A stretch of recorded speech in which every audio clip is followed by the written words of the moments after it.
Hi guys, so there's this really old picture handling gun bans from the United Nations.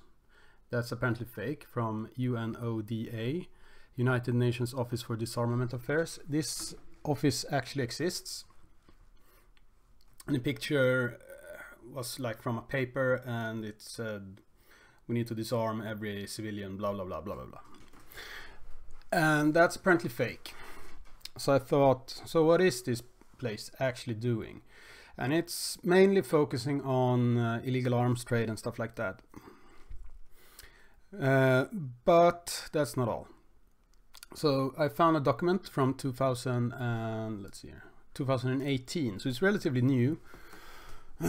So let's see what they're up to back in 2018. This is the latest document I found on un.org, which is the United Nations homepage. So, whoop, there we go. Advocacy by non-governmental organizations to strengthen the United Nations program of action on small arms and light weapons. So they define small arms as the one you hold in your hand. It's not like a tiny gun, it's regular firearms you carry, not like artillery pieces or airplanes or shit like that. So yeah, so this is that's what small arms means. Oops. So let's scroll down here. So what does it say? It has a place on gender and small arms, strengthening the political process, ammunition, armed violence and crime, national gun control laws, lessons learned for the international community, the sustainable development goals and small arms and light weapons, inclusion of other stakeholders, violent extremism and small arms, light weapons, voices of survivors of gun violence, etc. I'm gonna scroll down. Here we have an interesting spot. Civilian holdings of small arms and their ammunition in countries with weak domestic regulation pose a significant risk of armed violence. So if a country actually has good gun laws, they believe this poses a significant risk of armed violence. So what you have to know is these people only focus on the tool, the firearm. They don't focus on societal difficulties in like South Africa or inner city gangs in the United States or anything. They just focus on the tool, the firearm. So they give firearms magical properties to cause violence. They don't. Perhaps they haven't heard about the Rwanda massacres where they butchered people with machetes and stuff like that. People are assholes. So they say here there are 850 million weapons in civilian hands compared to more than 130 million in military arsenals. And that's the reasoning to get rid of civilian firearms ownership. So they have a bunch of stuff they do. They have like gun-free Valentine's Day and shit like that. They have International Gun Destruction Day, July 9th. They do some outreach work. Here is another thing, strengthening civil society. Civil society plays a critical role in helping to create awareness of the dangers of small arms, proliferation and abuse.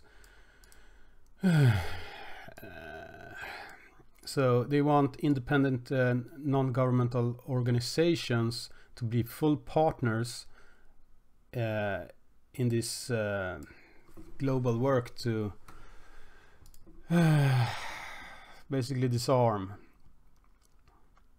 So these groups should include arms control groups, think tanks, universities, professional associations, women's movements, community association, human rights organizations, disabled people's group, faith group, and peace advocates. So basically they do not want all stakeholders in this. They only want one side of this discussion to get a say and to do any kind of work in regards to this. So they are tilting the scales all the way to the left, basically, and for gun bans. And And this is interesting. They say that providing sustained funding for civil society is critical. So this is also a cash grab to these organizations. It's not just that they want to ban guns, they want our tax money as well. Good on you. So it's not just what they're doing, is they want to make it very hard to transfer ammunition, firearms, etc. So they want to make basically touching a firearm illegal, and then they want to combat all the illegal firearms.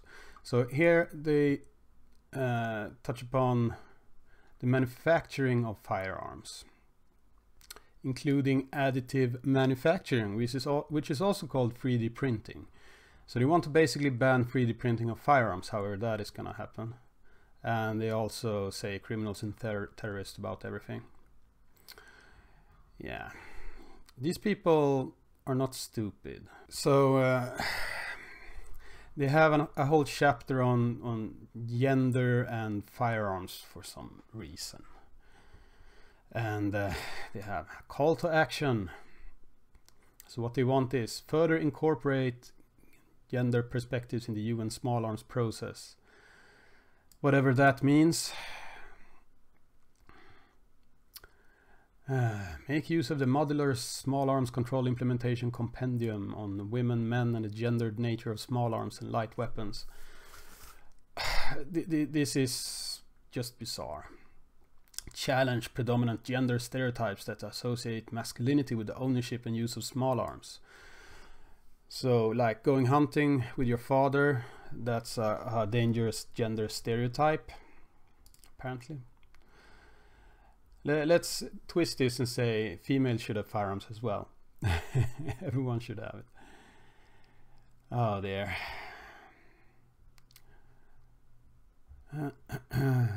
Yeah, so fund and give priority to the meaningful participation of women and girls in the discussion and solutions relating to small arms control. So the only part women can have when it comes to firearms is how to make more gun control. That's what they're saying.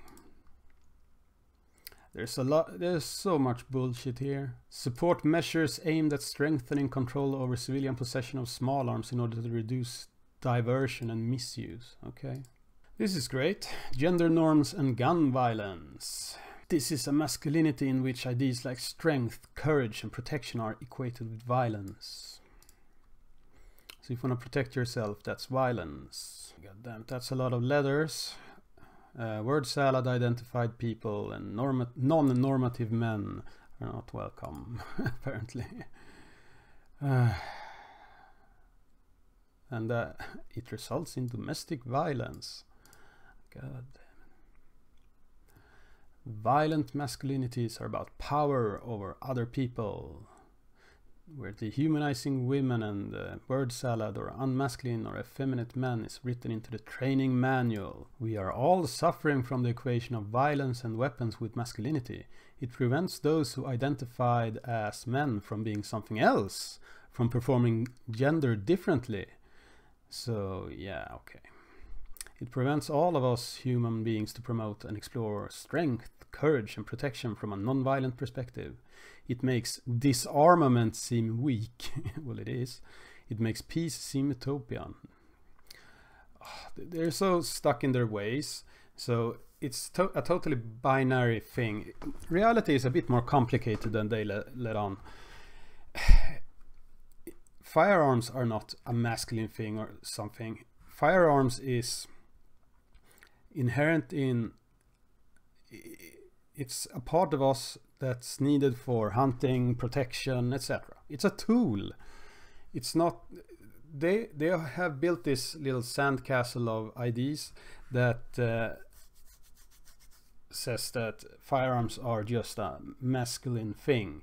And since they're totally crazy in the new religion of gender bullshit, they take it as masculinity is and firearms is a lethal threat to word salad people.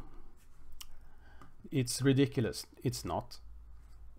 If I'm certain of one thing, is that people who have shooting as a hobby or whatever, they're perfectly fine to let other people live their lives. Just live and let live. Don't touch our shit and we won't touch yours. Pretty much that. It's so much information in this that's mostly bullshit, but I can end with this. What civil society can do. Interventions from manufacturing to destruction. So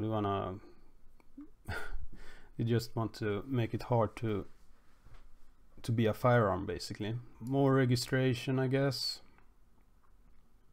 Apply continuous pressure on lawmakers to improve current regulation, which means more gun bans. This one I liked. Raise awareness regarding the socio-economic costs of gun violence, risks associated with gun ownership, and the importance of gun control as a violence prevention policy. This will never end. These assholes will never give up. Civil society can act through awareness campaigns, specialized technical assistance, advising local governments, and pressuring governments to prioritize arms control and reduce the homicide. As you can imagine, we have a lot of enemies when it comes to civilian gun ownership. The United Nations is one of them. But the United Nations is a very corrupt organization. This is mainly fueled by NGOs, non-governmental organizations, and they in turn are fueled by their donors, which are usually very wealthy people of a certain political belief. I'm not gonna name names, but you know which person I'm thinking about. And yeah, it all comes full circle, and our politicians sign shit in the United Nations, in European Union, and organizations way above the national one where democracy happens. So this is a totally undemocratic disarmament of everyone, and the end goal is not to make you safer. It is to pave the road for total corruption, which will be the end goal. Oligarchs controlling everything and shit like that. We already see it. So, end goal of capitalism. Capitalism is pretty much better than Marxism, but it's still flawed. So, when you have unregulated capitalism, the power and the money pools at the top. And as you might have noticed, the people at the top has discovered that they have political opinions, and they usually benefit themselves only. So yeah, you can see it in the United States, where super rich people who own all media buy elections in local state elections, for example. That's happened. So yeah, who knows where we're heading, but I don't see it as being a good direction. And that's just me skimming a United Nations document I found on their webpage. There's probably 1,000 more like that on their homepage. I'll put the link in the description. Have a nice day, everyone.